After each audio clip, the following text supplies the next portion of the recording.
ఢిల్లీ తరహాలో హైదరాబాద్ మహానగరం కాలుష్యం బారిన పడకుండా పక్కా ప్రణాళికతో ముందుకెళ్తున్నామని జిల్లా ఇన్ఛార్జ్ మంత్రి పొన్నం ప్రభాకర్ తెలిపారు. అందుకే జీహెచ్ఎంసీని ఔటర్ వరకు విస్తరించి ప్రజలకు మరిన్ని సేవలు అందించబోతున్నట్లు వివరించారు. సికింద్రాబాద్ జోను పరిధిలో 10.5 కోట్ల రూపాయలతో నూతనంగా నిర్మించిన ముషీరాబాద్, కవాడిగూడ సర్కిల్ కార్యాలయాలను స్థానిక నేతలు అధికారులతో కలిసి లాంఛనంగా ప్రారంభించారు.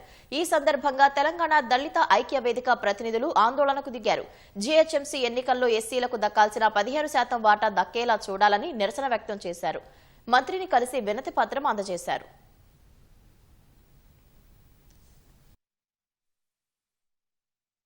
పరిపాలనా సౌలభ్యము, ప్రజలకు సౌకర్యాలు అంతా కూడా ఒక ప్రణాళికాబద్ధంగా అభివృద్ధి జరగాలని తెలంగాణ ప్రజాపాలన ప్రభుత్వం రింగ్ రోడ్డులో ఉన్నటువంటి అంతా కూడా ఒక గొడుగు కిందకు తీసుకొచ్చి 12 జోనల్ కమిషనర్లను అదేవిధంగా 60 డీసీలను నియమించుకొని పరిపాలన కొనసాగించే విధంగా చర్యలు తీసుకున్నారు.